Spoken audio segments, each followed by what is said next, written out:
Então, vamos lá.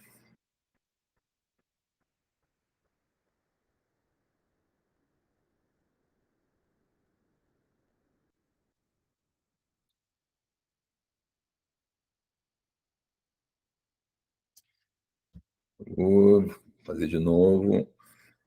Quem sabe vai.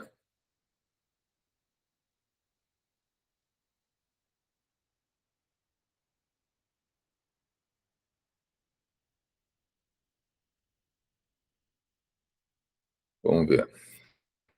Estão vendo agora a parte 3, dor?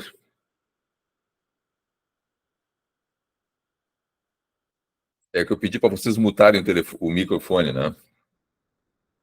Jocelito, só me manda um dedinho assim para cima, vocês estão vendo o slide aí certinho.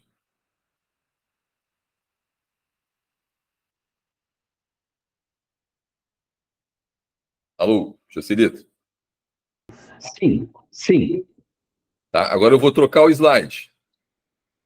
Trocou? Trocou? Trocou. Então tá. Vamos tocar então.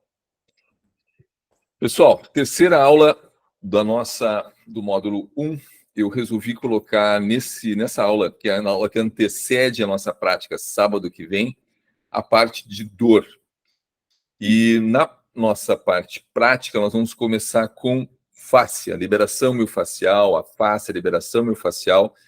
Depois a gente entra em anatomia funcional e aí segue, que é uma coisa mais prática e que a gente pode fazer mais demonstrações. Essa parte da aula de hoje, dor, é eminentemente teórica, então não precisa ser feita lá naquele momento, nós podemos aproveitar agora, né? Bom, pessoal, o nosso trabalho basicamente é esse, né? Trabalhar com dor. E trabalhar com dor, além de ser uma tarefa de alta responsabilidade, também é de alta complexidade. Isso porque nós temos que ter a condição de raciocínio clínico de fazer o diagnóstico diferencial de onde vem essa dor. Muitas vezes, quando os casos são de baixa complexidade, e a maioria dos casos, a dor vem de um desequilíbrio muscular. Maravilha. Então, nós temos apenas uma fonte de dor, que é o desequilíbrio muscular. Mas o quadro sintomático da pessoa pode ter como origem múltiplas etiologias, e cada uma delas contribuindo com um grau diferente para a sintomatologia daquela pessoa. Então, nos casos de maior complexidade, o que vocês vão encontrar é o que está nesse slide aí, que é o seguinte, né?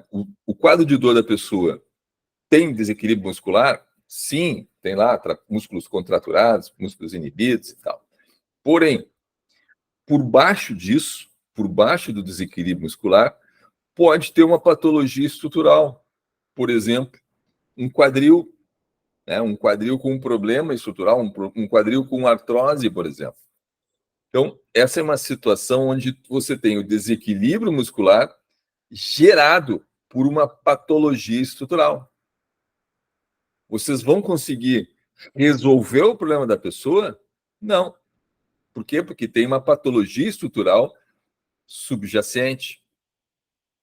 Mas, mesmo sem resolver o quadro total da pessoa, vocês vão poder ajudar, sim, muito ela no quadro sintomático dela. Mas isso tem que ficar claro para o paciente, né? Olha, você tem desequilíbrio muscular, você tem contraturas, nós vamos te ajudar nessa questão, porém, daqui a algum tempo vai voltar tudo de novo, porque tem uma patologia estrutural importante aqui. Então, quando detectarem que há uma patologia estrutural, isso nós vamos ver com muita clareza nas aulas práticas aí do módulo 2, módulo 3 em diante, vocês vão encaminhar esse paciente para um profissional adequado, né? Um ortopedista, um neuro, algum profissional dessa natureza. Bom, além da questão estrutural, a pessoa pode apresentar o quadro sintomático dela relacionado a disbioses intestinais, quadros inflamatórios crônicos e subclínicos. Não é muito difícil de a gente fazer esse diagnóstico diferencial. Por quê? Porque casos assim, a pessoa apresenta uma hipermotilidade intestinal. Vocês ouvem o intestino da pessoa funcionando ali. E na anamnese, quando vocês estiverem conversando com a pessoa e desconfiarem de alguma coisa nesse sentido, e quando é que vocês vão desconfiar que a pessoa tem um quadro inflamatório subjacente? Pacientes obesos. Tá? Pacientes obesos, você tem que perguntar como é que vai a tua evacuação, como é que é a aparência das fezes, como é que é essa questão da função intestinal da pessoa. Se detectarem que há algo anormal na função intestinal, já levanta um alerta para vocês, um alerta, desculpa, um alerta amarelo. E no exame clínico, esse paciente inflamado, ele vai apresentar uma característica de dor muito peculiar à liberação miofascial. Normalmente ele vai apresentar uma hiperalgesia, ele vai apresentar uma resposta dolorosa muito superior ao que vocês esperam para a pressão que estão fazendo no tecido, porque o tecido está inflamado. A segunda coisa que vocês vão notar é que esse paciente demora muito para baixar a dor. Vocês vão fazer 2 trens de 15 passagens, 3 trens de 15 passagens, 45 passagens, e a dor não baixa. E o oposto, quando vocês estão trabalhando com atletas, pessoas que têm uma dieta perfeita, não inflamatória, a pessoa na primeira passada sente uma dor terrível, aí na segunda já cai bastante, terceira, quarta, quinta passagem acabou. Verdade? 5 passagens num atleta é suficiente para praticamente zerar a dor da pessoa, por pior que ela estivesse na primeira passagem. É incrível ver isso, é inacreditável, às vezes surpreende a mim, apesar da prática, surpreende a mim ver o quanto baixa, né? Mas são casos excepcionais. Na maioria das vezes, os casos, vocês vão ver que a nossa orientação com relação ao número de passagens que a gente tem que fazer na liberação miofascial fica liberando as 15 passagens. Vocês vão contando, né? E quando chegarem na 15ª passagem, vocês perguntam, e aí, já teve alguma mudança? Já melhorou alguma coisa? Provavelmente já vai estar melhor. Entenderam? Então, essa questão dos processos inflamatórios é muito, muito importante, muito prevalente. Agora que eu vi que saiu errado ali, psicológico, saiu psicológico. É psicológico. Fatores psicológicos também são prevalentes. Que fatores psicológicos são esses? Basicamente, estresse. Estresse. Pessoa cronicamente estressada, ela já chega com um sistema simpático elevado, o tempo inteiro elevado, a pessoa está muito estressada. Pessoas também o oposto, pessoas deprimidas, pessoas que têm um sentimento de fragilidade, de pouca resiliência. São fatores emocionais que contribuem para o quadro clínico álgico dessa pessoa. Também, nesse aspecto de fatores psicológicos, a gente enquadra as pacientes com fibromialgia. Nós vamos, oportunamente, hoje falar um pouquinho mais sobre isso, não nesse momento agora. Então, a coisa é complexa. E, além disso, né, deixa eu passar aqui o slide para não ficar tanto tempo naquele, a gente, durante a anamnese, vocês têm que ver toda a ficha da pessoa, né? Da onde vem essa dor? Essa dor, ela teve uma instalação súbita ou ela vem insidiosa, devagarinho, vem aumentando, né? Se ela teve uma instalação súbita, é porque houve alguma coisa, houve um trauma, né? Provavelmente, um acidente. Instalação insidiosa significa que é um desequilíbrio muscular que vem se instalando. Transtornos emocionais. É difícil, muitas vezes é difícil a gente detectar isso no primeiro encontro com a pessoa. Porém, vocês sabem que a linguagem corporal nossa está muito relacionada à nossa psique, né? Então, se a pessoa se apresentar com uma linguagem corporal diferente, uma postura diferente, vamos usar esse termo, diferente, não uma normal, uma postura diferente, que vocês acham que está estranho a coisa, a forma como ela olha para você, conversa com você. Às vezes a pessoa tanto pode ter uma forma deprimida, assim, olhar para baixo, não te olhar, não te encarar para falar, quanto o contrário, a pessoa pode ficar inquieta na cadeira e não conseguir ficar parada. São várias coisas que, com o passar do tempo, a gente vai pegando, detectando que é um indício de que tem alguma coisa emocional também ligada ao quadro clínico dessa pessoa. E a inflamação crônica nós já falamos, né? Bom, o que nós vamos falar agora são os dois modelos aceitos universalmente com relação à forma como a gente lida com a dor. Antes, só deixa eu fazer um outro parênteses antes de entrar nesse slide, que é o seguinte, né? E isso é muito importante que eu fale para vocês. Várias vezes já aconteceu aqui na clínica, comigo, na minha carreira, a pessoa chegar com uma dor lombar e ser um câncer, um tumor no pâncreas. Dor cervical e ser um tumor no lobo apical do pulmão. Dor no tornozelo, tumor ósseo. Então, gente, essa é a grande responsabilidade de trabalhar com dor, né? Fazer o diagnóstico diferencial. É realmente desequilíbrio muscular? É patologia estrutural? É problema emocional? É problema inflamatório? Ou é uma neoplasia? Entenderam? Então, durante a nossa prática, a gente vai ver como que a gente avalia essas complexidades, tá? Não se preocupe. Tudo isso a gente já tem mapeado como lidar. Então, vamos lá. Modelo biopsicossocial e o modelo biológico. O modelo biopsicossocial é justamente uma forma de tentar encarar todas, ou englobar, todas essas variáveis que estão relacionadas ao quadro álgico da pessoa. Então, existem os aspectos psicológicos, existem os aspectos de ordem biológica e os aspectos sociais. Esse slide aqui está muito assim, né? Muito chavão, né? Aspectos biológicos, né? Trauma, idade, comorbidades, fadiga. Sono de baixa qualidade é um fato, viu? Sono de baixa qualidade ou pouco sono.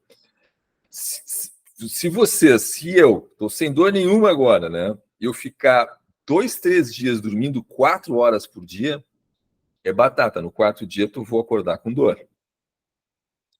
Então, tem muitos jovens que, em função das noitadas, das drogas, têm péssima qualidade de sono e junta com treino, né? Junta com isso, junta com aquilo e apresenta um quadro de dor.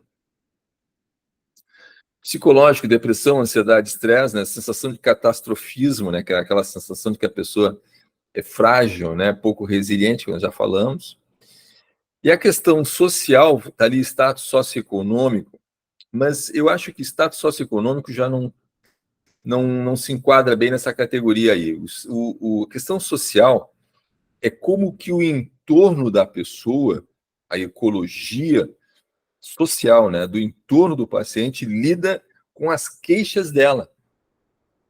Às vezes a pessoa tem um quadro tipo fibromialgia, que é um problema que não aparece em exame algum, vai no reumato, na esperança de que é um problema reumatológico, e não é reumatológico, o reumato não vai conseguir fazer absolutamente nada com isso, né? Vai no ortopedista, vai no fisioterapeuta, vai, não resolve nunca esse problema. E a queixa em cima de queixa, né? E o marido, os filhos. Esse tipo de paciente não é um paciente jovem, né? O paciente de fibromialgia é um paciente já de 60 anos, 50 para cima, né? E então o entorno dessa pessoa, como é que o entorno, os familiares tratam isso aí? E também, naturalmente, o corpo de profissionais, como que o corpo de profissionais que essa pessoa frequenta, atende e trata ela. Voltando para o caso de fibromialgia, como é uma coisa muito elusiva, muito etérea, né? É difícil de fazer uma correlação exata entre os sintomas da pessoa e a causa do problema, no caso da fibromialgia. E muitos profissionais, muitos médicos, né, com menos traquejo social, manejo social, vão dizer que a pessoa está ficando maluca, entendeu? Desacreditam a pessoa. É essa questão social que o modelo biopsicossocial está trazendo, entendeu? Mais que o fator socioeconômico, que eu não concordo muito com essa visão aí. É exatamente isso que eu estou falando, como que a ecologia social dessa pessoa lida com as queixas dela. Então, nesse slide aí, nós temos os fatores, né, que podem aumentar ou diminuir a dor dessa pessoa.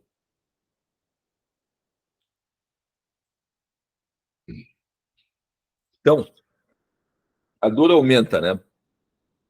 A dor pode aumentar por problemas nutricionais ou estresse, retiro social, ou seja, a pessoa se isola socialmente, né? O sedentarismo, os fatores emocionais que eu falei, ansiedade, depressão, né? As pessoas, quadro de fibromialgia. E, naturalmente, os danos nos tecidos, dano local nos tecidos. Só que, como a gente já sabe, né? Aqui na R2FT a gente não lida com lesão, né? A gente lida com desequilíbrio muscular. Então é óbvio, né, que se esses fatores aqui são os que aumentam a sensação álgica da pessoa, o oposto vai fazer o resultado oposto, né? Então, exercício, uma abordagem, uma visão otimista, né, de como do seu quadro clínico, que é função nossa dar para essa pessoa, né? O fortalecimento dos tecidos, né? Boa nutrição, bom descanso, tudo isso aí melhora a questão da percepção da dor da pessoa. E o modelo biológico médico é fundamental que a gente entenda, né? Porque está ligado diretamente com o modelo neuromuscular que nós adotamos. O modelo biopsicossocial é uma coisa mais global, mais abrangente, numa hierarquia maior, né?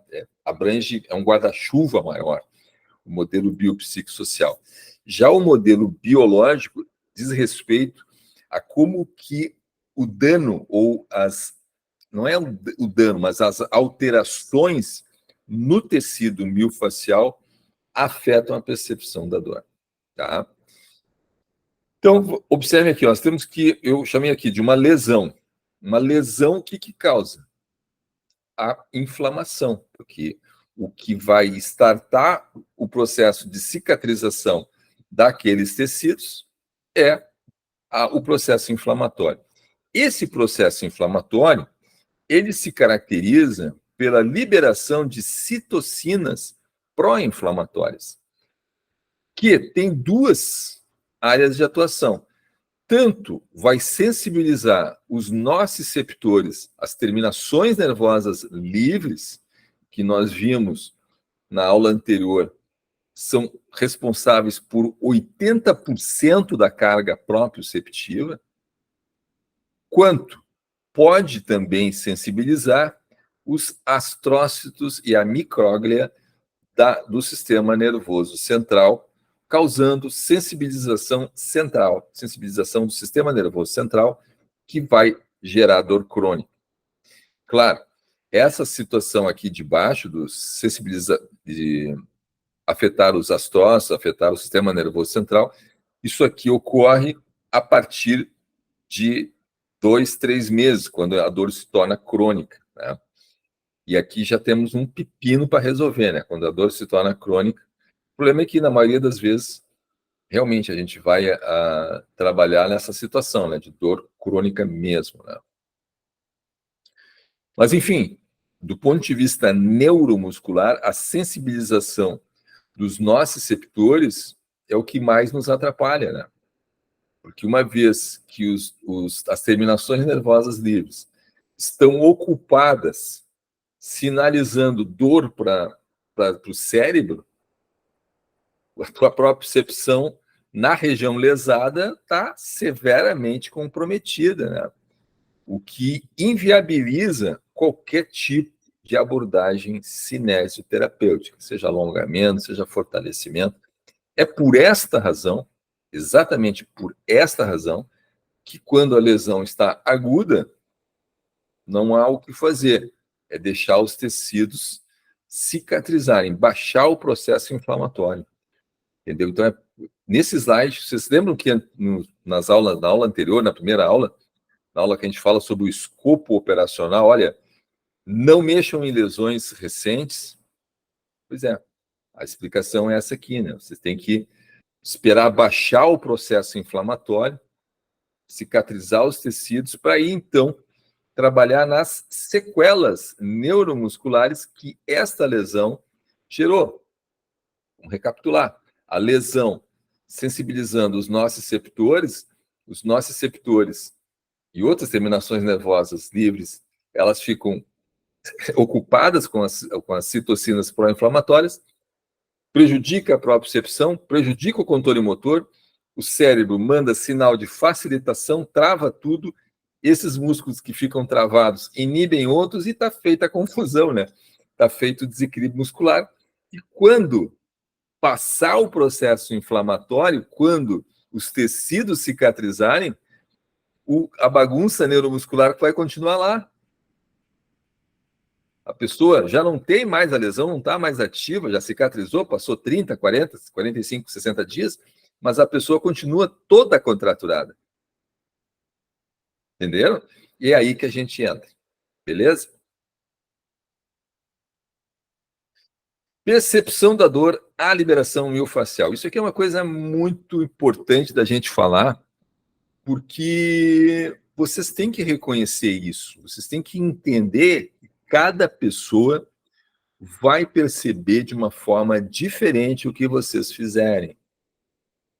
Vocês vão ter uma técnica, vão aprender, mas cada um tem uma variaçãozinha, mas tem que trabalhar dentro da técnica que a gente preconiza aqui, que não é botar pressão excessiva, por exemplo.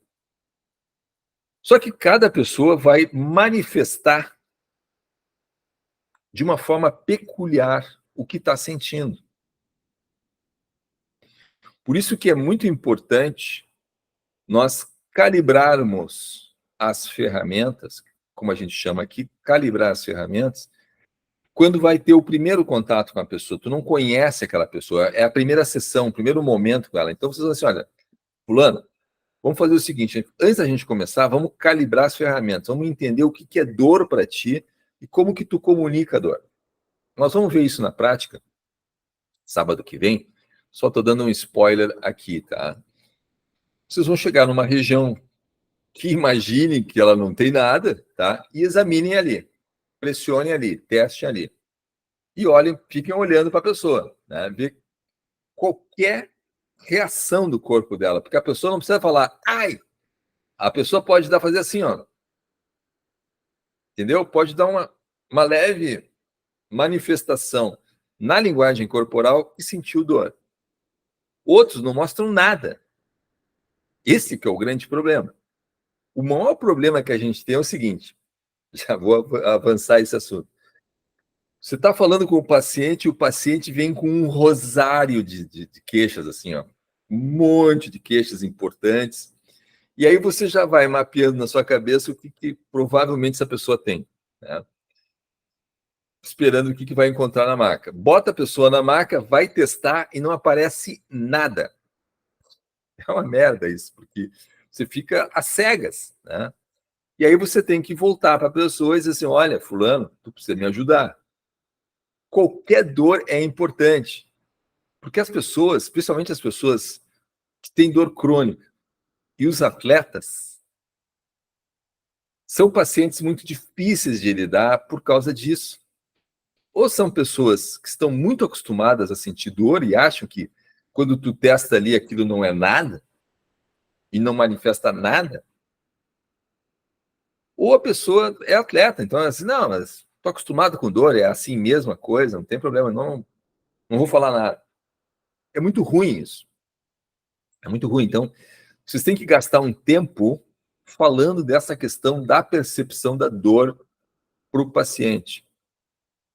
Ali eu coloquei para vocês as formas mais comuns de percepção de dor, tá? Normalmente, a dor da liberação miofascial é uma dor funda. Pum! Uma dor funda e calada, né?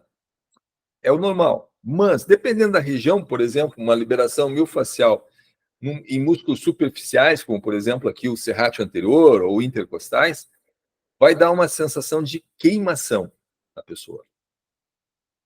Cócegas é uma queixa comum. Ah, tem cócegas aqui, não toca que eu tenho cócegas. Não, cócegas é dor. É dor. Acredite, é dor. E nessa balada de cócegas, tem a risada nervosa. A pessoa começa a se contorcer, fica vermelha e começa a gargalhar. É dor. É muita dor que essa pessoa está sentindo. No caso de pacientes inflamados, uma queixa comum é de agulhadas.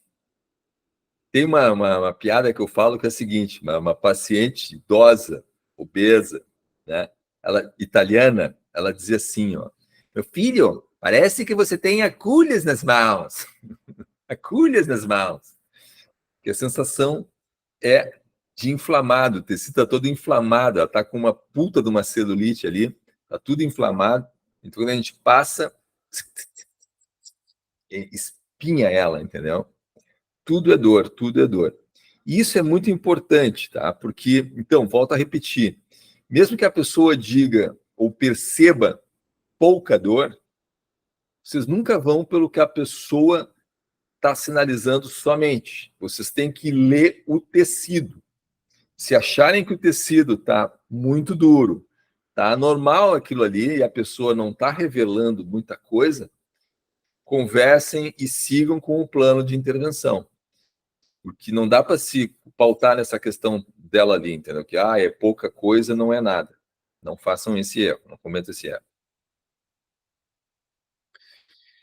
Existem, então, o que nós chamamos de fatores perpetuantes. Quando é que isso aí é importante, tá?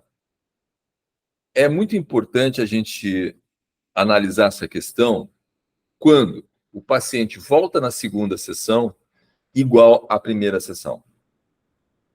Não pode acontecer isso. Aqui na R2FT, tanto na minha experiência quanto na experiência dos clínicos, o paciente tem que melhorar entre 50% a 70%, 80% na primeira sessão. E quando voltar na segunda sessão, uma semana depois, tem que continuar a melhorar. Tem que continuar a melhorar. Quando isso não acontece, é porque tem fatores perpetuantes atuando no problema.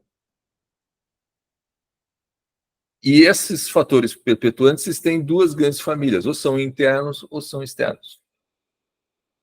Fatores externos só tem uma categoria, que é ergonomia do ambiente que a pessoa frequenta. Seja o escritório, seja a direção do carro. Né? Ergonomia, fatores físicos ergonômicos que estão influindo no quadro clínico da pessoa. E os fatores internos podem ser de vários problemas. Né? Pode ser, como eu falei antes, uma alteração estrutural, um problema estrutural, uma patologia estrutural, uma articulação que está gerando desequilíbrio e que vocês não viram. Podem ser problemas emocionais que vocês também não detectaram. Pode ser neoplasias, tumores. E pode ser o quadro de inflamação, aquele que nós falamos. Então, vocês observem como o troço é complexo. Tá? Não dá para sair fazendo liberação miofascial e achando que é tudo beleza, porque não é. Tá? A dor aprendida ou dor crônica. Onde é que fica armazenado isso no cérebro das pessoas? No paleocórtex, no sistema límbico. As emoções são congeladas nesses circuitos neurais dessa região aí do cérebro, muito primitivo. E isso é um problemaço, assim, pessoas com dor crônica e que são emocionalmente frágeis, pouco resilientes, têm um pensamento catastrofismo, né, de que vai acontecer alguma coisa de novo ruim para elas, tá? Exemplo, a pessoa se machucou num leg press, que é muito comum, né? Tem uma hérnia de disco num leg press. Chega aqui com dor, tal, depois, naturalmente, de ter cicatrizado, vocês veem lá os flexores do quadril, tudo facilitado, os paravertebrais, quadrado lombar, isquio, tudo facilitado, glúteo inibido. E ao longo das sessões, vocês vão normalizando a situação da pessoa. Passaram-se 4, 6, 8 sessões, a pessoa está limpa, não tem mais nada. É hora de tirá-la da maca e devolver ela para a atividade física. Normalmente, o que vocês vão fazer num quadro desses é fortalecer a cadeia posterior. E o exercício de eleição que a gente usa aqui é o SLDL para fazer isso. Single Leg Deadlift, normalmente com kettlebell. E quando eu boto a pessoa para fazer o SLDL, e a pessoa tem essa característica emocional de fragilidade, o sistema límbico entra ali direto. Né? Aí a pessoa fica nervosa, ela vai apresentar uma sudorese, pode ficar vermelha, taquicardia, ela vai ficar estressada, porque vocês estão confrontando ela novamente com um fator estressor semelhante àquele que causou a lesão. E isso ficou gravado no cérebro dela, no sistema límbico. Como é que a gente lida com isso? Com muito tato. Com muito tato. Que não tem outra forma de apagar uma memória ruim, senão gravando uma memória boa em cima. Tem outra maneira.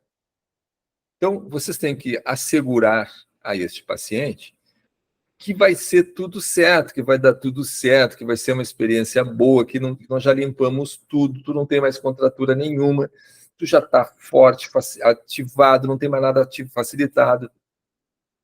E vai aos pouquinhos, carga baixa, entendeu? Vai comendo o prato pelas beiradas, não tem outra maneira. Mas tem que expor a pessoa gradualmente ao agente estressor que causou o problema dela. E ela vê que agora ela consegue superar aquilo ali, fazer o exercício e não sentir nada. Beleza? É demorado e complexo fazer isso aí, exige muito tato, muita sensibilidade. Cara, dor crônica é um inferno na vida das pessoas, tá? Porque baixa, assim, ó, terrivelmente a qualidade de vida das pessoas. É terrível, é terrível isso aí. E o problema todo é o seguinte, né, gente? É fazer o diagnóstico diferencial dessa dor crônica. E aí é onde nós, na R2FT, podemos ajudar muito as pessoas. Por quê? Porque quando essa pessoa tem essa dor, e essa dor se torna uma coisa importante, ela vai no médico, né? Enquanto essa dor for uma dorzinha chata, que afeta ela de vez em quando, ela vai empurrando com a barriga o negócio.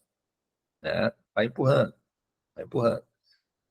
Porém, se for, imagine que seja um caso de lombalgia, vai ter um momento que essa dorzinha vai travar a pessoa, ela fazendo um exercício, ou pegando um filho no colo, se abaixando, vai ter um momento que vai acontecer um evento e essa pessoa vai travar e não vai conseguir ficar de pé. Isso já aconteceu comigo. E aí a pessoa vai no médico, né? Porque foi uma coisa na cabeça dela grave que aconteceu e que, portanto, requer uma intervenção médica. Lá chegando no médico, o que o médico faz? Exame de imagem. Solicita uma ressonância, solicita um raio-x. A pessoa faz os exames, volta lá. E o médico diz assim: pois é, tu tem aqui uma escoliose, tem uma protusão discal pequena aqui, tem uma herniazinha e tal. Ele não consegue, pelo exame de imagem, correlacionar o quadro clínico, o fato que aconteceu com a pessoa, com o exame de imagem. Isso é muito, muito, muito. Eu vou dizer que isso é prevalente. Tá? Prevalente. Não conseguir fazer uma correlação direta entre o quadro sintomático e os exames de imagem. E o que o médico faz? Ele fica sem saber o que dizer. Então, a medicina tem até um termo que é idiopático. Dor lombar idiopática. Dor lombar sem causa. Dor lombar sem causa aparente, entre aspas. Por quê? Porque a medicina, a fisioterapia, aqui no Brasil, não reconhece como causa possível da dor crônica desequilíbrios musculares. Porque para você reconhecer que um desequilíbrio muscular pode gerar dor crônica, você tem que aceitar que existe anatomia funcional, que existem trilhos anatômicos, que existem subsistemas do corpo. E esses conceitos, esses modelos de transmissão de força miofascial à distância, que é a anatomia funcional que a gente vai ver na próxima aula presencial, isso não é ensinado, isso não é visto, não é reconhecido aqui no Brasil. E por essa razão, as pessoas com dor crônica ficam com dor crônica. Porque não tem tratamento. No sistema oficial não tem tratamento. Vai passar tomando remédio o tempo inteiro ou fazendo fisioterapia ou quiropraxia. E não resolve, não resolve, não resolve, não resolve. E o resultado dessa dor crônica para essa pessoa é todos esses problemas aqui que a gente estão citados, né? Sensibilização central, que nós vimos antes lá, né? Porque as substâncias inflamatórias atingem, quando atinge o cérebro, começa a sensibilizar o cérebro, o astróglia e a micróglia. Hiperalgesia, que é quando a pessoa tem uma resposta álgica superior ao estímulo nociceptivo.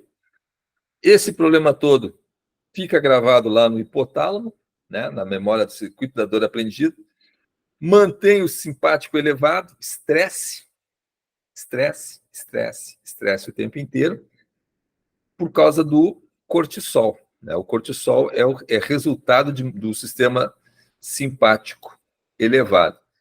Então, gente, assim, ó, é terrível a coisa, tá?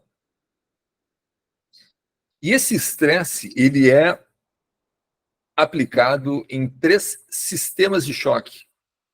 Tá? Ou é o sistema muscular, ou o sistema cardiovascular, ou o sistema gastrointestinal.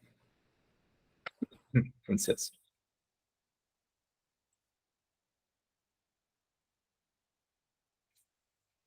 Sistema muscular são as contraturas. Nós vamos ver qual é a relação, como é que funciona esse negócio do músculo ficar contraturado pelo estresse. É bem tranquilo isso, nós vamos ver na aula de fáscia no dia seguinte, agora dia 23. Sistema cardiovascular. Como é que o estresse afeta o sistema cardiovascular? Hipertensão, taquicardia, arritmia, infarto do miocárdio. Tudo isso aí, estresse. Muito, muito comum. Principalmente em advogados, pessoas que têm esse tipo de função assim, de alta responsabilidade. Sistema gastrointestinal pode ter perda de apetite ou bulimia, né, que são disfunções da alimentação, gastrite, úlcera, diarreia, constipação, gastrite, falei, né, refluxo. Então, também tem problemas de pele, né? Também é possível dar problemas de pele nas pessoas em função do estresse crônico. Tudo isso são coisas que vocês precisam levantar na anamnese, tá? Tudo isso aí tem que ser visto na anamnese. Então, tá aqui resumidamente, né? Todos os sistemas que são afetados pelo estresse crônico, né? Inclusive, eu esqueci de falar, mas também tem o cérebro, dificuldade de concentração, ansiedade, depressão, irritabilidade, que é variações no humor, né? Sistema cardiovascular, nós já falamos, sistema miofascial, o sistema imunológico também é afetado, porque o sistema imunológico tem receptores de membrana para o cortisol. Então, quando você fica irritado ou estressado, você fica imunodeprimido por algumas horas. Tá? Isso acontece, é fato. Na pele, perda de cabelo, pele seca, acne, retardo na cicatrização, eczema, né? É muito comum encontrar a pessoa com descamamento, somente nos tornozelos, né? Uma pele mais grossa descamando no tornozelo. Aquilo ali não é nada infeccioso, não é nada grave, é estresse da pessoa. Tá? Não sei se vocês já viram isso. No intestino, né? Diarreia, constipação, indigestão, bloating, né? Que é estufamento, dor e desconforto abdominal. E no sistema reprodutivo, baixos hormônios sexuais, tá? Que acaba gerando baixa libido e depressão. Então, vocês vejam o quanto nós podemos afetar a qualidade de vida das pessoas tendo essa visão da dor, vamos dizer assim, holística, integrada da pessoa, e não apenas a visão da dor de lesão no tecido, que é o que vige, né, o que é vigente hoje aqui na medicina do Brasil. Existem, contudo, essa situação aqui que chama-se síndrome da dor regional complexa, que é um tipo de dor diferente, por isso, complexa. Tá?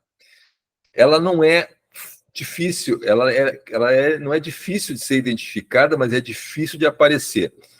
Eu confesso para vocês o seguinte, eu coloquei esse slide aqui por via das dúvidas. Se isto vier um paciente desse, vier bater na porta de vocês. Para mim, nunca aconteceu. Nunca vi um paciente com esse tipo de problema. Porque o paciente com esse tipo de problema, ele já foi filtrado antes pelo sistema oficial, o sistema oficial de saúde, que ele, antes de bater em você, ele tentou tudo, né? E quando ele tem este problema, ele já fica lá atrás, ele já fica, perdão, lá na frente, ele não chega em você. Então, normalmente ele surge após um trauma, que seja, ou principalmente infarto, né? Mas pode ser também uma cirurgia. E como eu falei, é um problema bastante incomum, tá? Então, o que caracteriza ele aqui? Ó? Alodinia, tá? Alodinia, diferentemente da hiperalgesia é quando a pessoa tem um estímulo, uma resposta álgica exagerada para um determinado estímulo nociceptivo. Tá? Então, vocês fazem um estímulo nociceptivo, um toque que a pessoa vai sentir dor. Mas a pessoa que tem hiperalgesia, ela vai ter uma resposta álgica exagerada a esse estímulo que vocês fizeram. Tá?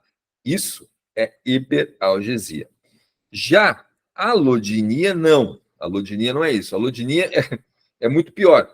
Vocês fazem isso aqui, ó, Vocês fazem um carinho, abraçam a pessoa e a pessoa sente um desconforto, não é dor. A pessoa sente um desconforto, uma coisa desagradável, quando que deveria ter uma sensação agradável. Entenderam? Então, essa é a diferença. Isso é a allodynia. Hipo ou hiperalgesia. As duas coisas. Tá? Porque o sistema nervoso central da pessoa está completamente desregulado, né? A pele também tem mudanças de cor, de cor, de textura, de umidade. Vocês vão ver uma foto aqui, tá? Fica inchado, tem edema. A pessoa normalmente apresenta suor no segmento. Naturalmente, muita dor constante. Dor constante. Isso que é o pior dessa síndrome aí, é que ela tem uma dor constante.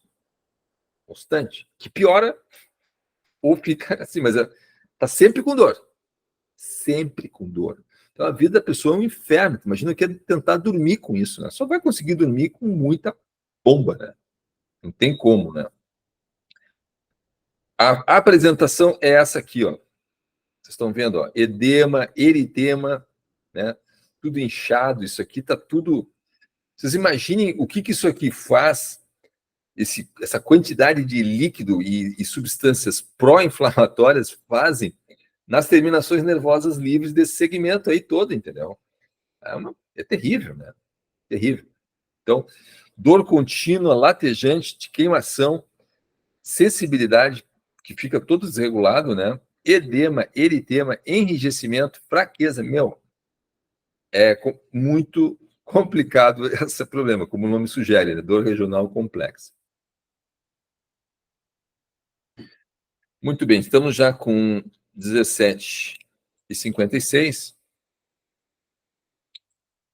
Vamos tocar e vamos matar aqui a parte do desequilíbrio muscular, que é o que nós trabalhamos, né? Aqui na R2FT, o que nós fazemos é trabalhar com o desequilíbrio muscular. E o desequilíbrio muscular, ele tem duas vertentes que não são excludentes, são complementares. Ok? Então, nós aqui na R2FT, nós adotamos um modelo neuromuscular de desequilíbrio muscular.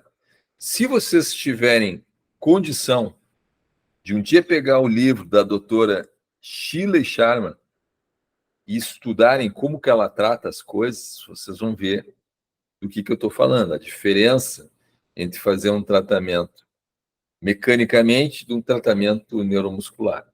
Tá? No tratamento mecânico, a pessoa está com uma postura errada e o terapeuta vai lá e bota os ombros dela passivamente na posição que deveria ficar e diz, deixa, fica aí, bota aí os ombros nessa posição. Entendeu? Não funciona assim a coisa, né? Vocês sabem que não. E existe o paradigma neuromuscular, cujo patriarca dessa vertente é o Dr. Vladimir Janda. Resumidamente, o Dr. Vladimir Janda, ele classifica os músculos como músculos tônicos e músculos básicos. Muitos de vocês estão acostumados, já viram essa classificação dos músculos, tá? Só que essa classificação, ela não é uma coisa rígida, assim, ela é um tanto quanto subjetiva, tá bom? Mas, grosso modo, os músculos chamados tônicos fazem parte do sistema local, o sistema intrínseco lá da articulação, estabilizador articulação. Estabilizadores articulares são os músculos posturais, músculos que não têm a opção de não trabalhar. Eles não têm a opção. Eles têm que trabalhar de qualquer maneira. E existem os músculos fásicos, que são os músculos do sistema global, que é responsável pela movimentação dos segmentos.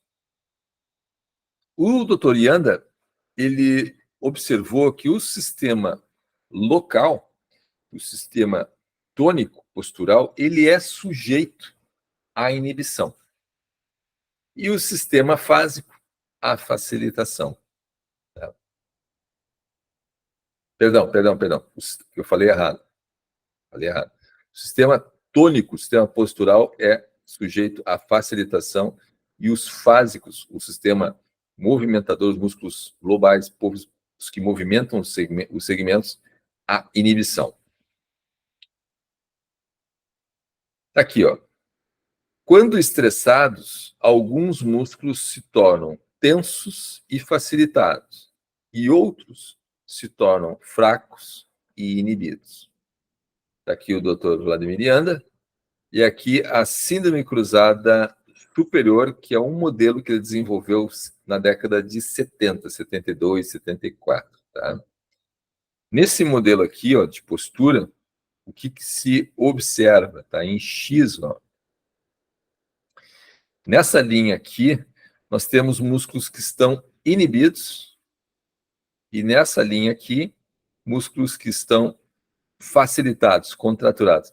Não se preocupe com essa terminologia, em seguida nós já vamos ver isso aqui, tá? Mas aqui são músculos contraturados e aqui músculos fracos, tá? Não se preocupem com isso agora. Mas o que é desequilíbrio muscular? Desequilíbrio muscular é tônus muscular inapropriado. Ou seja, músculos com alta carga neural, que nós chamamos músculos facilitados, trabalhando com músculos inibidos, músculos com baixa carga neural. Essa confusão aqui é o que nós chamamos de desequilíbrio muscular. O que é um músculo facilitado e o que é um músculo inibido? Facilitação, nós chamamos, o Dr. Vladimir chama, é uma via neural preferencial de ativação. Então, por exemplo, sujeito, como aqui do slide anterior, ó, voltei para cá, ó, o sujeito passa 8 horas do dia nessa postura aqui. O cérebro, ele aprende por tempo de exposição. Então, de tanto tu passar nessa posição aqui com os ombros encolhidos, as tuas áreas de controle motor entendem que isso aqui é o normal. Então, quando você sai dessa posição aqui e vai para a tua vida normal, tu fica desse jeito ainda. E o cérebro fica mandando sinal constantemente ali. Então, fica uma somação de potenciais de ação, não relaxa nunca aquilo ali, e fica facilitado, fica contraturado. No caso, trapézio e elevador escapular aqui, no caso desse indivíduo. Tá? Então, quais são as causas disso aqui? Ó? Posturas inadequadas sustentadas por longos períodos, traumas e excesso ou mau uso. Excesso ou mau uso normalmente relacionado a erros de treinamento. Erros de treinamento. O que é erro de treinamento? Volume excessivo de trabalho somado com carga excessiva. Essas duas variáveis, carga alta com volume alto, é a receita para problema, tanto para lesão quanto para gerar desequilíbrio muscular. Então, os fisiculturistas são reis de criar esse tipo de problema para eles, né? Porque eles passam 45 minutos, 16, 20 séries, martelando em um determinado grupo muscular. O que vocês acham que isso vai fazer? Vai deixar tudo facilitado, tem como. E quando o músculo está facilitado, como ele trabalha com sinergistas, vai desequilibrar o trilho ao qual ele pertence, e, por sua vez, inibe ou vai facilitar o trilho antagonista, enfim, cria um desequilíbrio global na pessoa. Já a inibição é um fenômeno da incapacidade do indivíduo ativar todas as unidades motoras para realizar uma determinada ação muscular. Você tem para todo um ventre muscular, você tem as unidades motoras, né, que inervam centenas ou milhares, mas tipicamente centenas, né, 400 a 800 células musculares para cada unidade motora. Claro, quanto maior o músculo, menos músculos cada unidade motora, mais músculos, cada unidade motora vai inervar. Mas, por exemplo, um músculo orbicular, são músculos pequenininhos, cada unidade motora inerva poucas fibras musculares, né? Tem mais precisão. Um músculo como o quadríceps, por exemplo, né? Tem uma unidade motora inerva centenas, 400, 600, 800 fibras lá. Bom, o músculo, o quadríceps, pegando o exemplo do quadríceps, imagine o quadríceps inibido. Então, quando você manda o quadríceps atuar, algumas unidades motoras são ativadas e outras não, por alguma razão. Tá? O que acontece? Qual é a consequência disso? Fraqueza. O músculo vai se contrair, a perna vai subir, o joelho vai estender, mas vocês vão perceber que essa pessoa está fazendo muita força para a carga que vocês estão aplicando, né? O músculo vai fibrilar, vai apresentar câimbras. Tudo isso são sinais de inibição. Isso tudo é muito importante que eu estou falando, porque é a prática clínica de vocês. Quando vocês colocarem o elástico na pessoa para fazer a ativação, vocês vão ver isso. Quais são os tipos de inibição? Bom, a primeira é essa aqui, que é a inibição recíproca, que vem lá de 1906, a lei de Sherrington. Quando um conjunto de músculos é estimulado, os músculos antagonistas são inibidos, né? E para exemplificar isso aqui, tem essa animaçãozinha aqui, que é bem elucidativa, né? Vocês observem. Aqui temos o bíceps e o tríceps. O bíceps tem um fuso muscular. O que faz o fuso muscular? Lembrem-se lá do fuso, né? Ele mede a velocidade, a taxa de alongamento do músculo. Beleza? Beleza. Então, nessa bandeja é colocada uma jarra d'água, um peso. Quando a jarra d'água é colocada sob a ação do bíceps, o bíceps se alonga e o fuso muscular dispara. Aqui, ó, fibra 1A aferente. Aqui está o fuso, ó, em verde. Quando ele chega aqui na medula, ele se bifurca em um interneurônio inibitório e outro neurônio excitatório. Esse neurônio inibitório, ele vai para onde? Ele vai para o tríceps.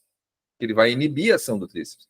Se o bíceps e o tríceps se contraem, não tem movimento, né? No cotovelo. E já o outro motoneurônio, esse aqui, ó, excitatório, vai fazer com que o bíceps faça mais força para atender aquela demanda ali que foi colocada. Beleza? Então, esse aqui é o fenômeno da inibição recíproca, a coisa mais básica que tem em neurofisiologia, tá? Mas é importantíssimo vocês entenderem isso aqui.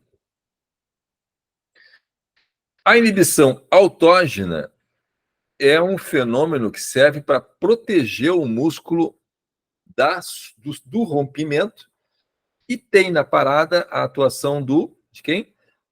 Desculpe. Do corpúsculo de Golgi, que serve justamente para medir o nível de força de tensão aplicada, né? Terrível, né? Quando começa a falar muito. Com licença.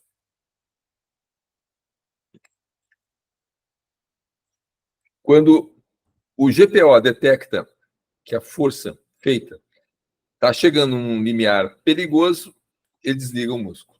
Isso chama-se inibição autógena. E a inibição artrogênica é o nosso modelo favorito aqui, né? Na R2FT. Vocês observem aqui nessa fotinho, O quadríceps dessa moça aqui, ó. Vocês estão observando que no membro inferior esquerdo tem um curativo aqui no tendão patelar e o quadríceps dela apresenta uma substancial atrofia, redução de tamanho em relação ao direito, que o joelho dela aqui está rígido, está perfeito. Sem conversar com essa pessoa, simplesmente olhando para a foto, o que me diz aquilo ali? Bom, essa pessoa teve um problema, provavelmente é uma moça jovem, tá? Uma pessoa jovem, pelo colágeno dela ali, uma adolescente. Essa perna aí não é uma perna de adulto, menos de pessoa idosa, é uma jovem. E um problema que acomete seguidamente os jovens é a síndrome de Osgood-Schlatter. Nós vamos ver isso lá no módulo de quadril, também chamado joelho do saltador, né? E os jovens, as crianças, elas naturalmente correm e saltam muito, né? Desenvolvendo um quadríceps muito forte, um desequilíbrio muscular antero-posterior muito acentuado, né? Entre os isquios, os flexores do joelho e os extensores do joelho, preponderando, facilitando os extensores do joelho. Isso gera um torque brutal ali na patela, e somado com a imaturidade dos tecidos pela idade da pessoa, né, faz com que esse problema ocorra. E aí você tem um processo inflamatório crônico ali, a princípio, que avança para uma tendinose e que pode avançar para um avulsionamento do osso, do tendão, da patela. E aí a correção é cirúrgica. E é o que provavelmente aconteceu com essa moça, porque ela está ali com um curativo micropore tipicamente de uma cirurgia, que sofreu uma cirurgia. Mas ela não está com aquela atrofia muscular por causa da cirurgia. Aquela atrofia muscular ali é muito anterior. Né? Aquilo ali sinaliza um sofrimento de longo prazo para esse paciente aí, para ter ocorrido aquela atrofia ali. E essa atrofia vem do quê? Isso aqui, que é a inibição por déficit proprioceptivo. No caso específico daquele joelho ali, o que vocês tinham? O que ela tinha? Ela tinha uma lesão estrutural, um processo inflamatório crônico no tendão patelar. Ou seja, os mecanorreceptores daquela região do tecido miofascial ali, do joelho dela, do tendão patelar, estavam comprometidos. A função proprioceptiva estava comprometida por causa da lesão, do processo inflamatório crônico que ela tinha ali. Aquela lesão mandava sinais aferentes, corrompidos, inibidos, para as unidades de controle motor do cérebro, que, por sua vez, não conseguem fazer com que o músculo tenha uma resposta muscular adequada, até porque aquele joelho estava machucado. Então, ela foi desenvolvendo uma inibição por déficit proprioceptiva progressivo, tá? E essa situação acaba ocorrendo, ocasionando uma resposta muscular fraca, inibida, inadequada, corrompida, que é esse o problema que essa moça apresentou. E é o nosso, como eu falei, esse modelo aqui é o modelo de eleição que nós utilizamos aqui para interpretar esses fenômenos aí. Como é que a gente identifica facilitação da inibição? Facilitação é muito simples da gente identificar. Ao toque, eles são músculos que são hipertônicos ao toque. Tu vê assim que está duro, está rígido o músculo. E essa pessoa apresenta dor ao exame. Dor ao toque, muita dor. Muita dor. E outra, se vocês exigem desse músculo, se vocês mandam um músculo facilitado contrair, ele vai gerar dor. Entenderam? Então, é muito simples identificar a facilitação. Assim como é fácil também identificar a inibição. Porque como o músculo está inibido, quando o músculo está inibido, existem unidades motoras que não vão disparar. O que o cérebro vai fazer quando vocês solicitarem a ação daquele músculo ali? Algumas unidades disparam, outras não. Essas que não disparam, o músculo, as fibras musculares vão no arrasto das outras, aí dispara uma, não dispara a outra, ou seja, há uma perda de sincronização de disparo das unidades motoras, causando com isso fibrilação, né, o músculo treme e fraqueza. Porque quando está rígido, né, e o cérebro manda o sinal para o músculo se contrair, imagine o quadríceps, tá? Para facilitar a coisa, todas as fibras musculares do quadríceps são atracadas, são acionadas simultaneamente na sequência pré-programada, e aí você tem uma ação motora potente, né? Sólida, rígida, indolor, né? Perfeita, que é o que a gente quer que aconteça, né? Então, quando isso não acontece, quando tem cãibra, quando trepida, quando vocês percebem que a pessoa está fazendo muita força para a carga que vocês estão aplicando, aquele músculo está inibido. Ele pode apresentar dor também, tá? Mas é uma dor bem mais fraca do que a dor do músculo facilitado, porque é uma dor, normalmente, de músculos posturais, músculos tônicos, que são obrigados a trabalhar, tá bom? Então, a seguir a gente vai ver quais são as condutas que nós podemos adotar ou devemos adotar em função do nível de resposta neurológica que a gente encontra. Quais são essas respostas neurológicas que a gente encontra? Basicamente, isso aqui, são 4.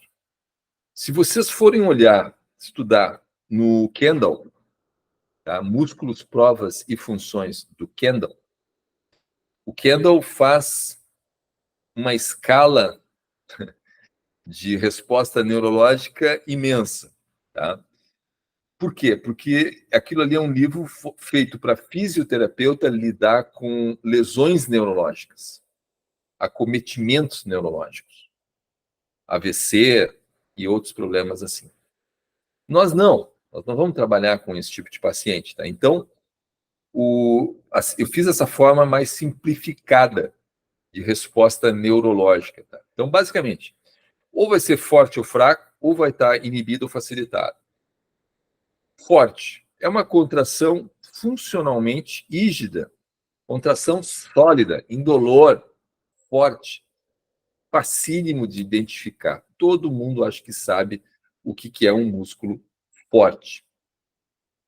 Fraco significa pouca capacidade funcional. Ele vai apresentar atrofia, que é o caso desse senhor aí, mas não vai ter dor. Vocês vão solicitar desse músculo, o músculo vai ter pouca capacidade funcional, mas não tem dor associada à contração muscular. Já inibido é um músculo que não precisa ser fraco, não precisa ser atrofiado.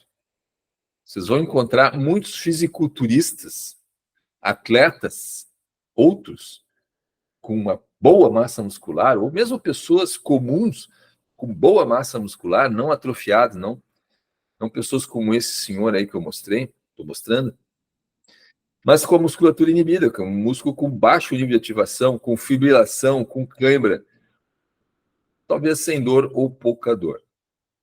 E a outra resposta neurológica é o músculo facilitado, que é um músculo que apresenta pontos gatilho, que apresenta reatividade, que apresenta hipertonicidade, que apresenta dor pra cacete ao exame, dor quando vai realizar uma tarefa.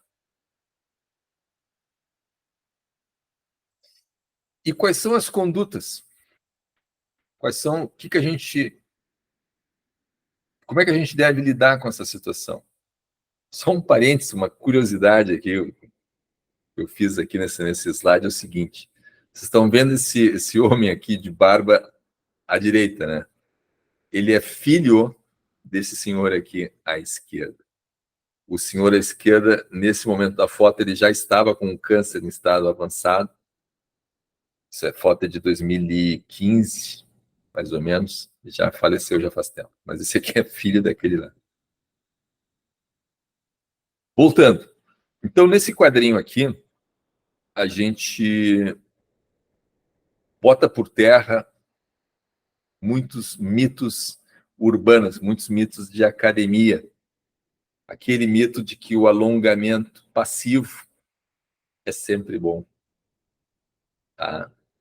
Então, a função desse slide aqui, particularmente, é muito, muito importante em todo o nosso curso.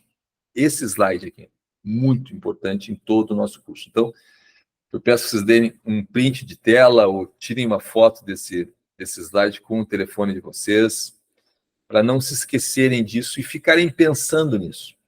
Porque, num primeiro momento, quando a gente tem contato pela primeira vez com esses conceitos, eu sei que não vai ficar claro para vocês, tá? Mas, à medida que vocês estudarem a apostila, se tiverem curiosidade, eu estimulo vocês a fazerem isso. Vão lá nas referências bibliográficas, vejam os livros onde eu tirei essas informações, estudem os livros, pensem, e batendo o que vocês pensam, estudam, com a prática de vocês, com o tempo vocês vão concordar com o que está escrito nesse slide. Mesmo que, neste momento, ou vocês não entendam ou não concordem com o que está escrito nesse slide. Mas é uma verdade, isso aí é um fato. Então, os músculos podem ter um estado, um indivíduo, né, um paciente pode ser um cara forte, um fisiculturista, e ele pode ter músculos que estão facilitados ou inibidos. No caso, por exemplo, daquele fisiculturista ali, por isso que eu botei aqueles dois indivíduos, né, para vocês mentalizarem e enxergarem tipicamente do que eu estou falando. Né? O fisiculturista, aquele fisiculturista ali, esse fisiculturista ali, é um cara forte e tem naquele corpo ali músculos com alta carga neural, que estão uma rocha, e músculos que estão inibidos, músculos que estão fracos. Então, esses músculos que estão facilitados num cara que é forte, vocês podem sim alongar esse cara. Podem. O alongamento vai ser indicado num caso como esse, assim como a liberação miofascial. Na verdade, aqui na R2FT, a gente faz o alongamento não passivo, um alongamento neuromuscular, como nós vamos ver na prática, sábado que vem, mas eu estou cuidando do tempo, 18h22 agora. Está no fim já. Mas o alongamento que nós usamos aqui na R2FT é um alongamento neuromuscular. Tá? Não é alongamento passivo. Mas um cara forte e tem músculos facilitados, vocês vão primeiro fazer liberação miofascial e depois podem fazer, sim, um alongamento. Agora, aquele mesmo atleta lá, nos músculos que estão inibidos, vocês não vão nem fazer liberação miofascial e nem vão alongar, vocês vão ativar os músculos que estão inibidos. Se vocês forem alongar um músculo que está inibido, vocês vão causar maior prejuízo à pessoa. E é exatamente essa questão que mata, enterra de uma vez, essa falácia, esse pensamento equivocado de dizer que o alongamento é sempre bom ou inócuo e pode tocar o alongamento, tá com dor, alonga que vai melhorar. Mentira. A chance de uma pessoa normal, um aluno, um paciente, piorar fazendo alongamento é enorme. Porque essa pessoa, sendo uma pessoa normal, não aquele fisiculturista, é mais provável que ela se encontre nessa segunda categoria aqui, ó. Ela é uma pessoa fraca que tem músculos inibidos. E aí vocês vão alongar uma pessoa fraca, que tem músculos inibidos porque ela está com dor, vocês vão piorar o quadro dela. Vocês vão piorar o quadro dela. Então, indivíduos músculos ou indivíduos, né, fracos, que estão com músculos facilitados, beleza, façam a liberação miofascial, pode fazer um alongamento, mas façam as ativações juntos, para restabelecer o equilíbrio. E se o indivíduo é fraco e está com músculos inibidos, façam ativações e fortalecimentos, não façam alongamento em hipótese alguma. Isso tudo com a prática, com a clínica, fica tudo muito mais claro. Mas antes, vocês têm que estudar, vocês têm que ler, pensar, tentar entender a razão das coisas, entendeu? Não apenas aceitar o que eu falo aqui passivamente. Professor, oi. Deixa eu só fazer uma pergunta, que eu tenho uma dúvida nessa questão ali dos músculos facilitados. Pois não. Eu estou pensando pela minha questão, naquela minha dor no quadril, né? Porque normalmente o músculo facilitado, ele tá mais com dor, né? A pessoa tá sentindo dor naquela região. Então, se tu vai ativar, às vezes a pessoa não vai sentir mais dor ativando, mesmo que seja uma ativação leve, digamos assim. Na hora que a pessoa tá ativando, ela vai sentir dor. Sim. Correto? Correto. Então, o que a gente tem que fazer antes? Quando vocês identificam que o músculo está facilitado, a primeira coisa que vocês vão fazer é liberação miofascial. Liberar. Faz a liberação miofascial. Por exemplo, os flexores do quadril que tu citaste, né? Muitas vezes a pessoa está com uma coisa tão encruada há tanto tempo, vocês vão fazer 30 minutos de liberação miofascial ali no quadril da pessoa e não vai resolver, não vai baixar suficientemente a questão.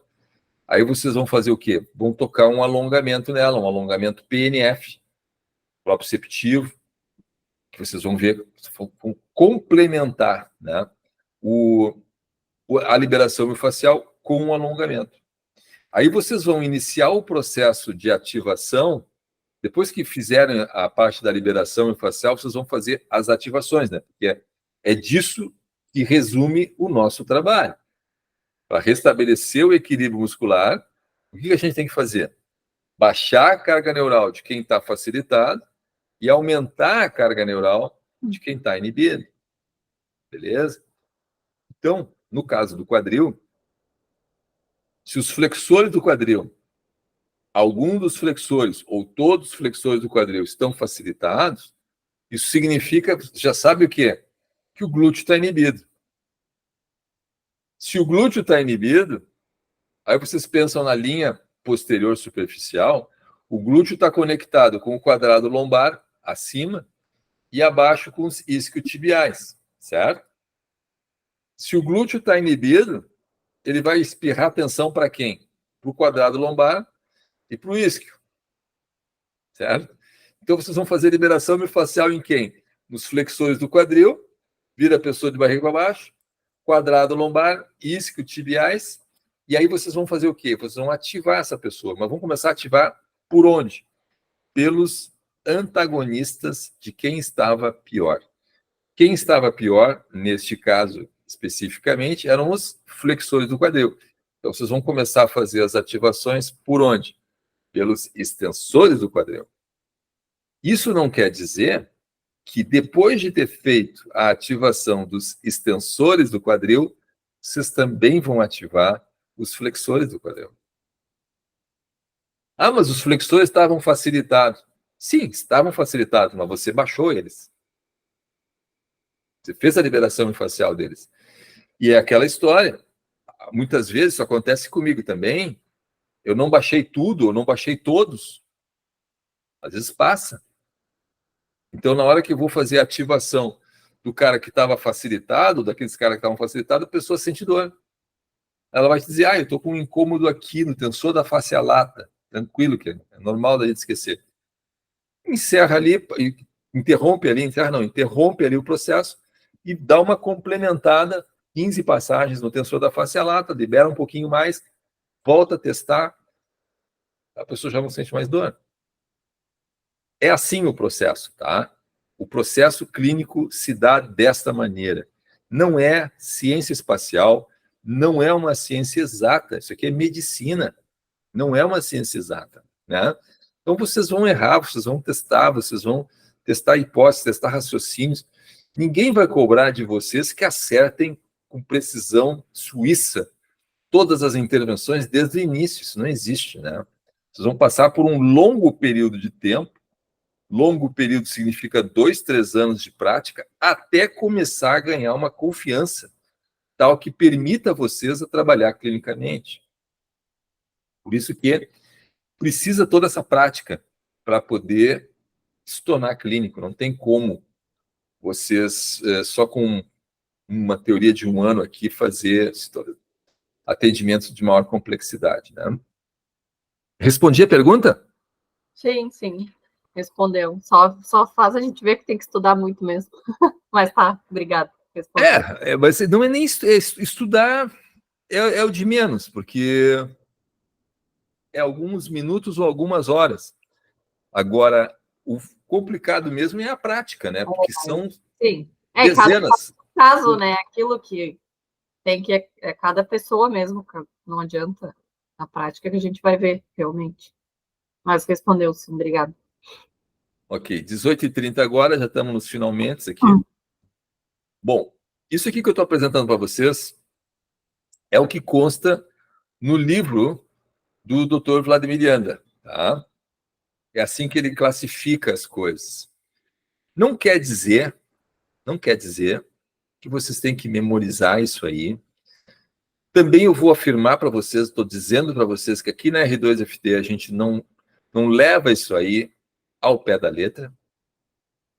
Isso aí são mais uma maneira de vocês interpretarem, mais um modelo mental que talvez tenha alguma utilidade na hora da prática de vocês, ou da própria experiência de vocês, para vocês correlacionarem as coisas todas que nós estamos falando aqui.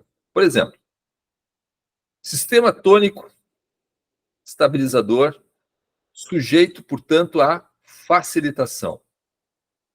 Suboccipitais. Gente, suboccipitais é um fato, né? Eu nunca vi um suboccipital inibido. Nunca vi.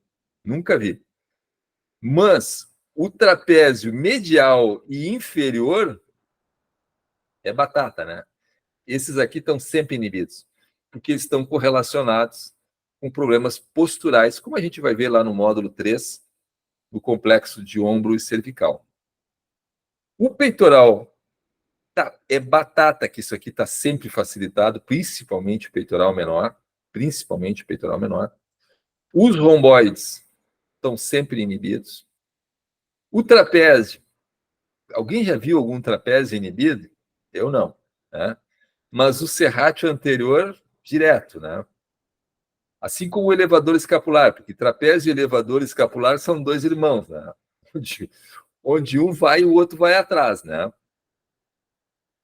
E os flexores cervicais profundos, o grupo ioideu, está sempre inibido nas disfunções do complexo do ombro. Já os escalenos, tanto podem se encontrar facilitados quanto inibidos. O grande dorsal é outro carinha que, na minha prática clínica, ele tanto pode estar inibido quanto pode estar facilitado. Tá? Aqui eu já discordo um pouquinho disso aqui. Os esplênios é outra coisa que eu já discordo também, porque os esplênios muitas vezes também estão facilitados, mas na maioria das vezes os esplênios estão inibidos, de fato. Os mastigadores, o masseter e companhia limitada, batata, esses aqui sempre estão facilitados. Já o digástrico é um cara que costuma realmente aparecer inibido. E os flexores do cotovelo e pronadores, muito comum pegar um bíceps e facilitado. Eu tenho bastante esse problema aqui, tá? E, consequentemente, se esses caras estão facilitados, esses aqui estão inibidos. Entenderam? Então, é uma coisa assim, ó, que a gente vê muito isso aqui na prática, mas, clinicamente falando, esse modelo aí não ajuda muito, tá? No quadrante inferior, nós temos esses carinhas aqui, né? Quadrado lombar, paraespinhais, piriforme, o psoas ilíaco, o tensor da face lata, os isquios, os adutores. Esses caras aqui, meu, campeões de encontrar eles facilitados. E inibidos, né? O reto abdominal direto, né? O TVA, que fica embaixo do reto abdominal, o glúteo, né? Tanto o máximo como o médio e o mínimo, quase sempre inibidos, mas também acontece seguido de encontrar eles facilitados. Ou seja, isso aqui não dá para escrever na pedra, tá bom? O vasto medial e o vasto lateral, mas também é muito comum de encontrar eles facilitados. Tibial anterior inibido na maior parte das vezes, quando a gente encontra um pé pronado, é muito comum, né? Mas também acontece de ficar facilitado. E os peroneais, que é antagonista desse cara aqui. A síndrome cruzada superior, que é o modelo do Yanda ali, né, dos anos 70, ele é caracterizado, então, por esse X aqui, né, que são nessa linha aqui nós temos os músculos que estão inibidos e aqui os músculos que estão facilitados. Como é que a gente aborda essa questão aqui clinicamente, tá? Esqueça essa tabela aqui. Como é que a gente aborda clinicamente essa situação aqui, né? Primeiramente, você tem que baixar a carga neural desses camaradas da frente aqui, quem bota o ombro para frente. Então, vocês vão trabalhar aqui no peitoral menor, no córaco braquial, no bíceps, no tendão da cabeça longa do bíceps, no peitoral maior também, peitoral menor, enfim, todos esses músculos aqui da frente. Liberação miofascial desses caras aqui. Vai fazer liberação miofascial de todos esses caras aqui atrás, que vai ter os esplênios, pode estar ruim, o elevador, com certeza, o trapézio, com certeza, vai estar ruim. E aí vocês vão fazer a ativação dessa outra linha aqui. Estão inibidos. Os flexores capitais profundos, assim como o romboide, o trapézio medial e o trapézio inferior. Nós vamos ver isso aqui bastante na prática lá do módulo 3. Síndrome cruzada inferior, que é causada novamente por um X, né, onde nós temos nessa linha aqui músculos inibidos, no caso, os abdominais e os glúteos, e nessa linha aqui os músculos facilitados, contraturados. Aqui vocês vão encontrar quadrado lombar, principalmente, os eretores da coluna também, facilitados. E aqui na frente vocês vão encontrar alguns ou todos os flexores do quadril facilitados, tá? Como psoas, o ilíaco, tensor da face lata, pectíneo, o reto femoral, os adutores na porção medial, proximal, facilitado, enfim, todos os sinergistas da flexão do quadril, alguns deles ou todos os sinergistas facilitados, gerando esse desequilíbrio aqui. Como é que a gente aborda essa situação clinicamente? Faz liberação, eu começo a liberação pelos flexores do quadril, sigo fazendo a liberação, né? Mudo o decúbito da pessoa para ventral e vamos liberar todos esses caras aqui atrás, e aí vamos ativar quem está inibido, que são o TVA, o psoas, muitas vezes, o glúteo, toda a cadeia posterior aqui tem que ser ativada, tá?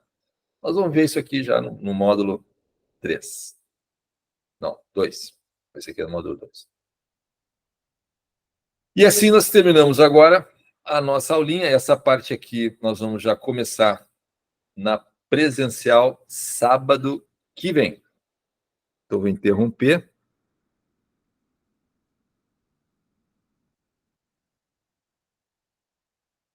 E abrir agora, são 18h38, abrir para perguntas para vocês.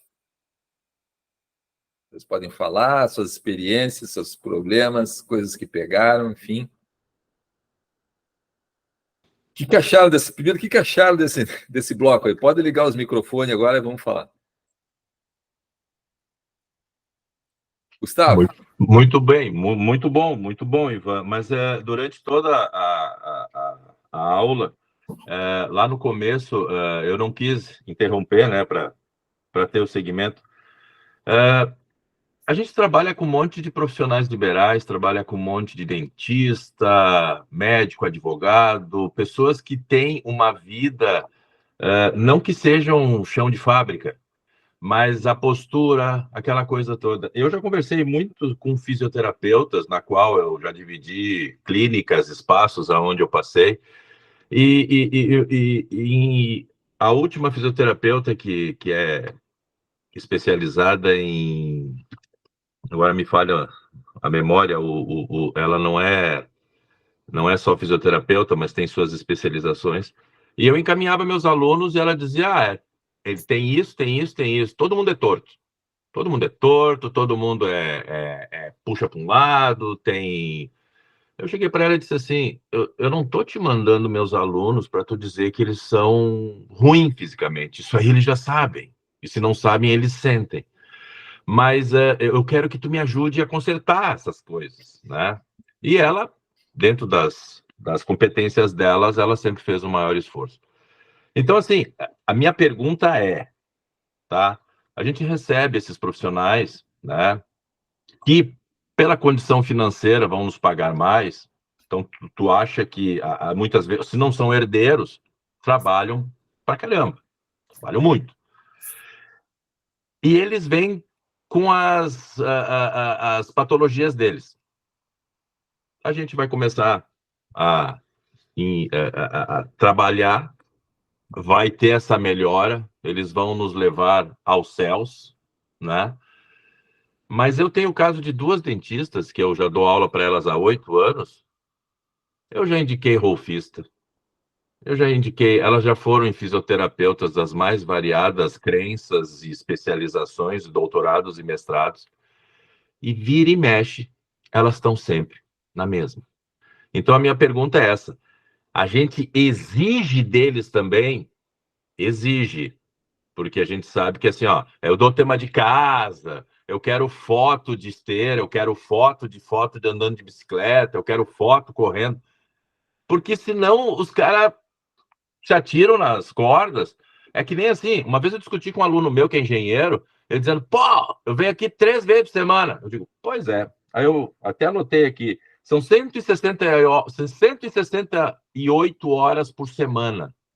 Se tu dormir 8, são 56. Se tu trabalhar, são 56. Sobra 56. Eu discuti com uma mãe essa semana, porque ela chegou com um filho de 14 anos para mim e disse assim, eu só não quero que ele fique nem o Schwarzenegger. 2 horas por semana.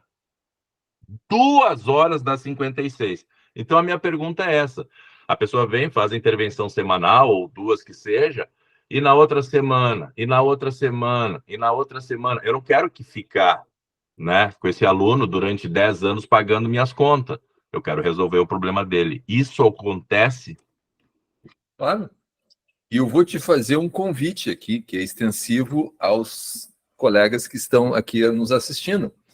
Vem aqui com uma dessas pessoas, desses alunos, e vamos fazer todo o processo de avaliação aqui, vamos fazer o diagnóstico e vamos ver por que elas continuam com dor.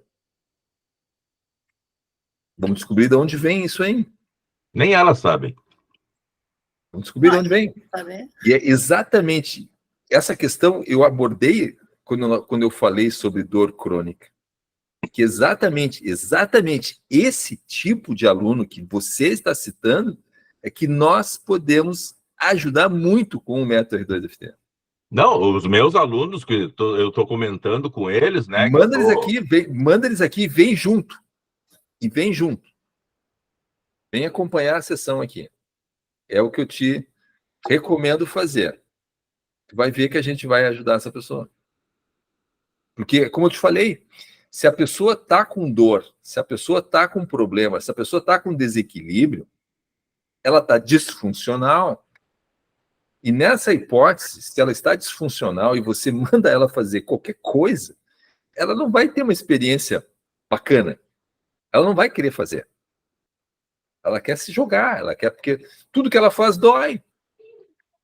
Não, e tem um adendo. Hoje em dia, vai lá vou lá no Moinhos, aí vai fazer uma aplicação no meu joelho, mas olha, tira com a mão, eu só vou me lembrar daqui a 3 ou 6 meses.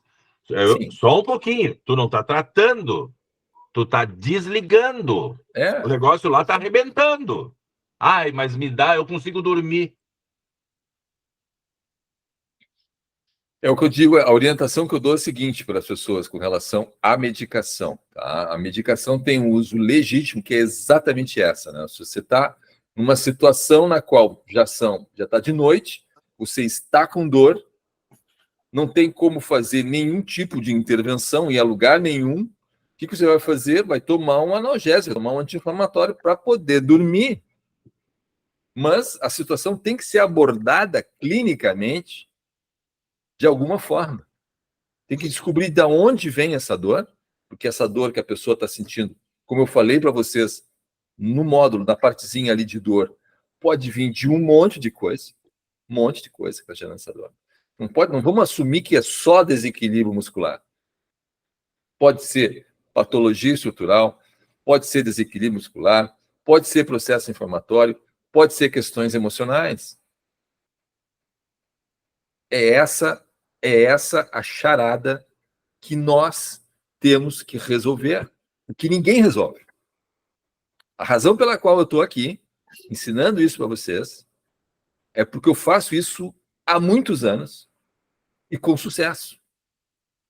O Joselito, os outros clínicos, fazem a mesma coisa com sucesso.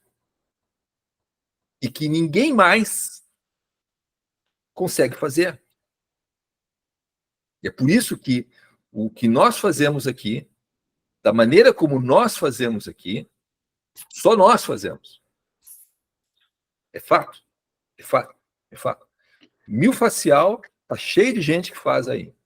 Agora, fazer liberação miofascial, usando como modelo anatomia funcional, com as técnicas que a gente usa, só nós fazemos. Miofascial, da maneira como eu faço, o Joselito faz, é só nossa aqui. É método R2FT.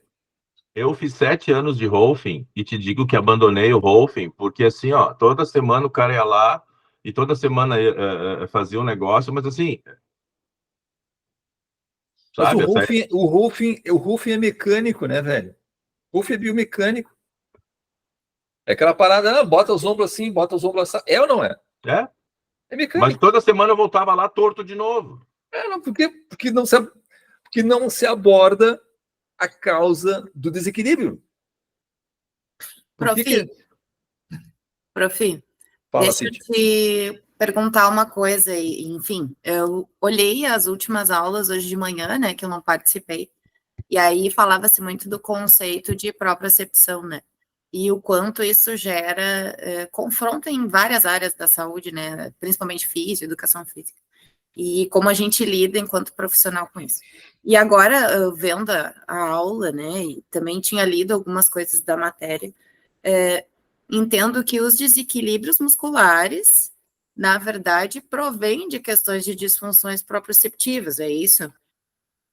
Então, por exemplo, eu sempre lidei com os meus alunos de maneira a tentar trabalhar para não treinar com dor, né?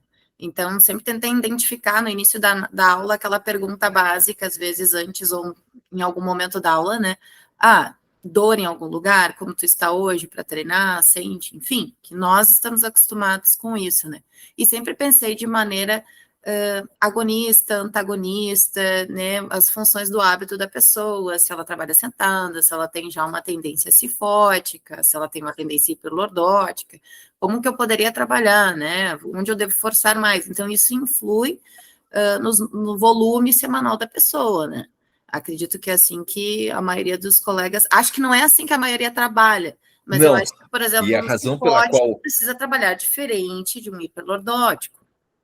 Né? A razão pela qual tu estás aqui é para aprimorar esse raciocínio que tu estás tendo, está quase correta, quase no alvo.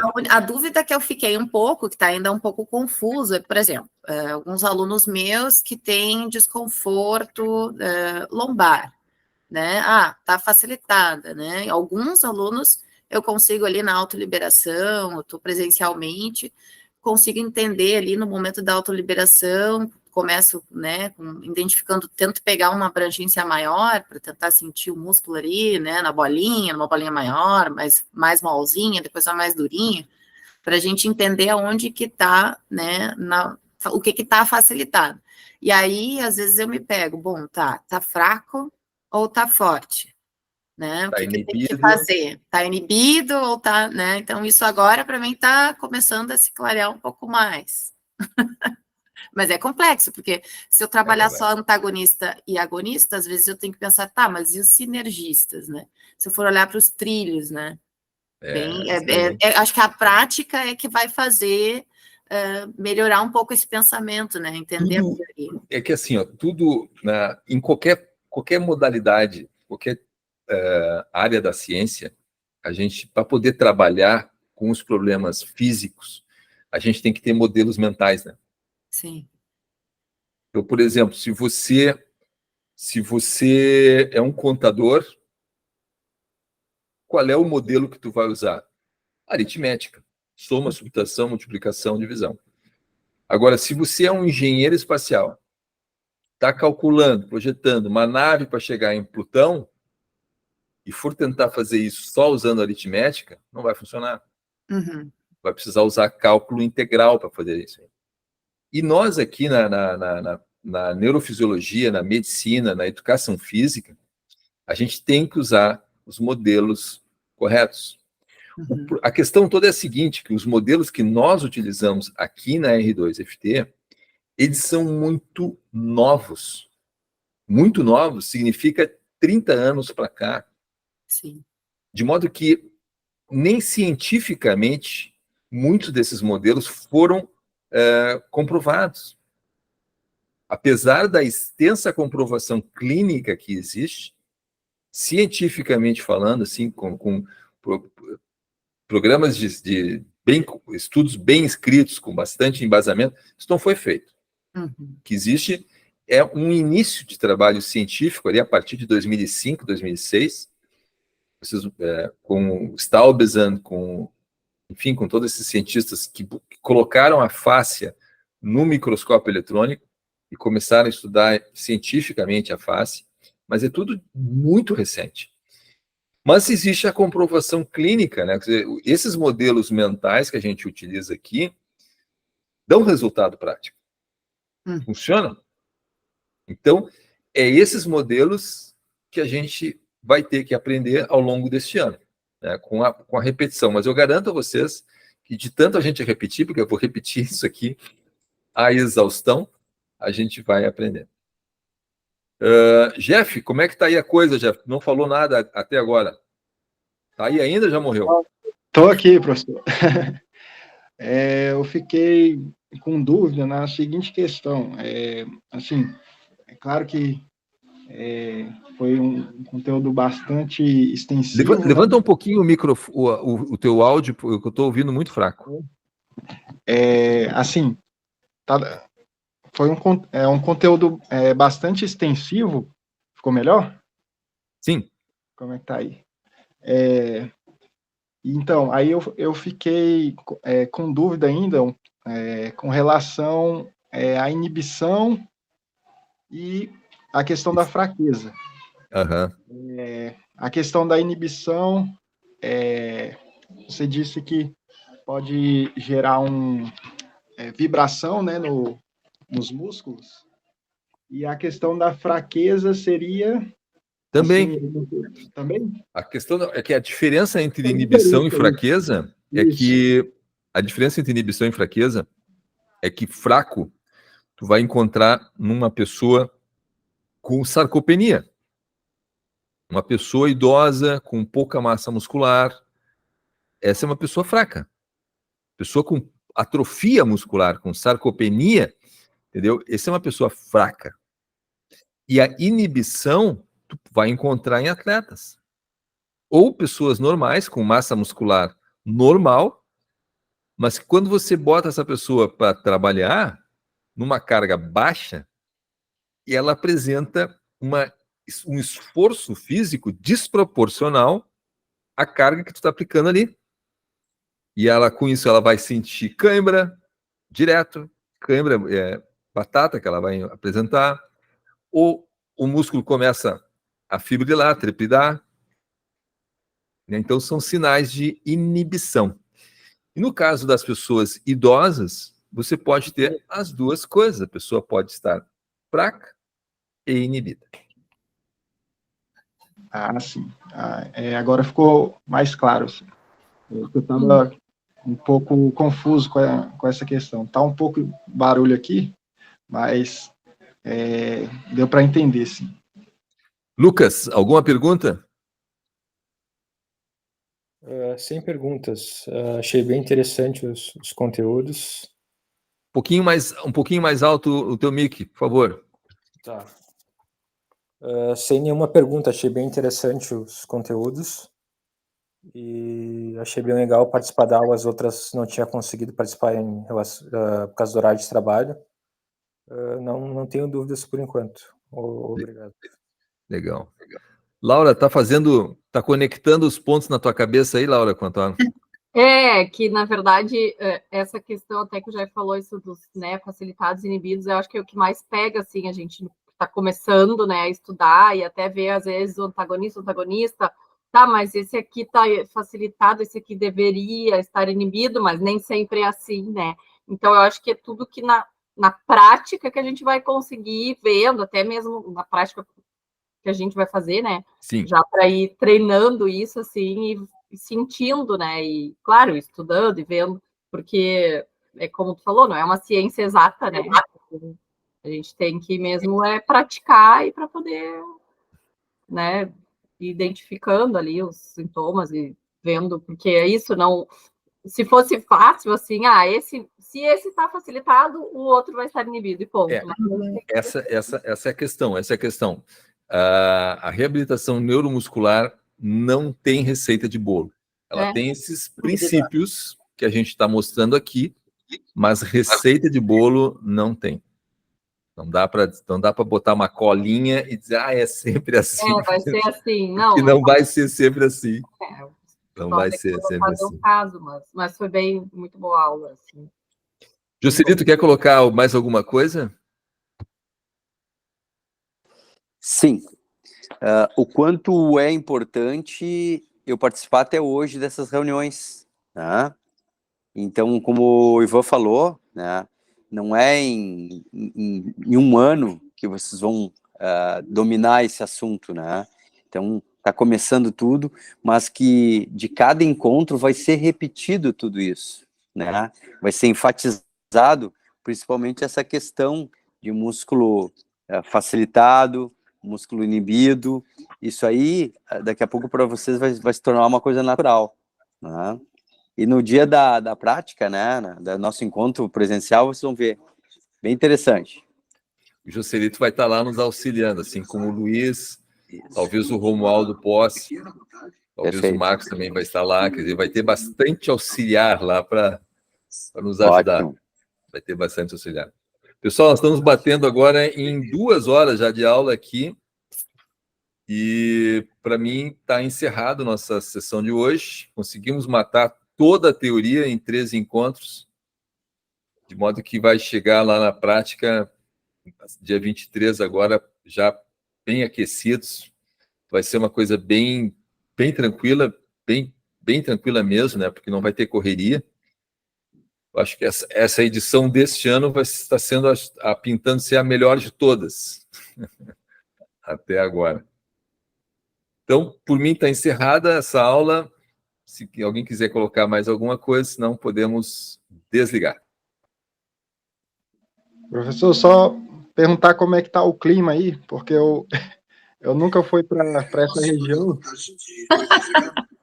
Cara, tá quente, velho. É um horror! Não está frio. Não está frio. Vai começar a fazer frio lá por maio, mais ou menos. Por enquanto, ainda não. Por enquanto está quente aqui. Hoje está fazendo... Ontem Então, 41. Quarta-feira fez Então, tá 38 tão aqui. Um pouco do teu olhar sobre isso, se você se Mas essa semana vai baixar, eu acho, um pouco. E também, hoje- uma das conversas que a gente hoje, deixa eu ver aqui. foi sobre a tua preocupação em não levar muitos problemas Agora, para por exemplo, o tá- jogo de Porto Alegre. Pô, tá levando 25. alguns problemas a mala, tu acha que não? Então, Até porque o jogo pode foi pegado e você tentar o precisa de casaco. calma, tá? É isso aí.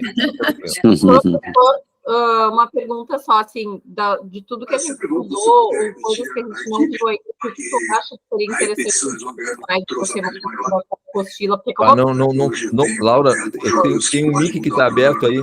tem. Acho que é Tem um ruído de fundo aí, não estou conseguindo, é que está muito baixo, não estou conseguindo Não é o ouvir. meu. Agora silenciou, pode falar, Laura. Tá, não, assim, ó, de tudo que a gente já viu, porque a nossa apostila é bem extensa, né? Eu queria ver essa semana para a gente poder estudar algumas coisas mais, assim, para a gente chegar mais preparado, digamos, na aula. O que tu orienta, assim, que precisaria, talvez, a gente ler mais da apostila? Não sei se tem alguma coisa que precisaria ler mais, ou de novo, ou algo que a gente vai estudar no sábado, que é bom a gente dar uma lida antes, não sei. O que eu sugiro para vocês, tá? Aqui na apostila do módulo 1, lá atrás tem as referências bibliográficas, tá? Tá. A referência 2, Facial Plasticity, do Robert Light. E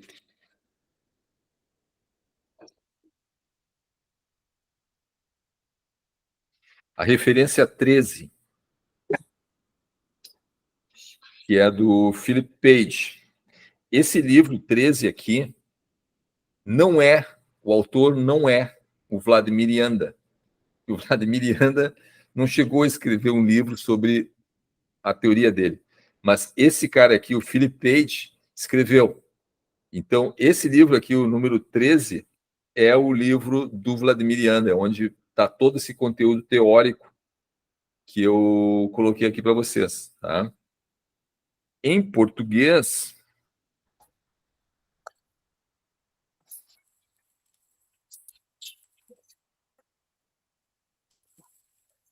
cara, em português acho que não tem nada.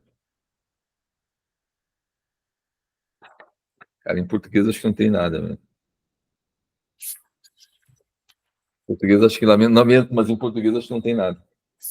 Mas esses dois livros são livros bem interessantes, vale muito a pena vocês irem atrás desse conteúdo e lerem, porque é outra coisa, né? Quando vocês pegam o original que eu me baseei para escrever, para dar essa aula para vocês, e vocês lendo o livro, se lembram do que eu falei, entendeu?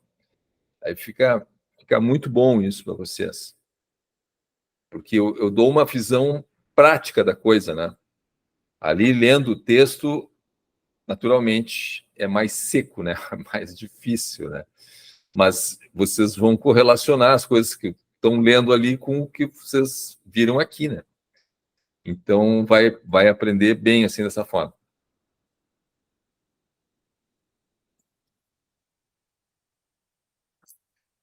Certo, pessoal? Certo. Então, posso encerrar? Pode. Pode. Muito obrigado mesmo pelo tempo de vocês. Obrigada. Foi ótimo estar aqui dando esse conteúdo para vocês, sempre é bom.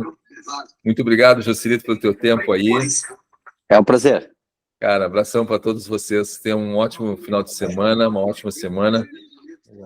Agora, em seguida, eu reforço aqui no grupo o endereço, o horário, enfim, tudo mais. Boa. Ok. A todos. Tá bom? Abraço a todos, beijo no coração. Tchau, tchau. Até sábado. Tchau, até. Tchau. Obrigado. Tchau, tchau. Obrigado. Tchau.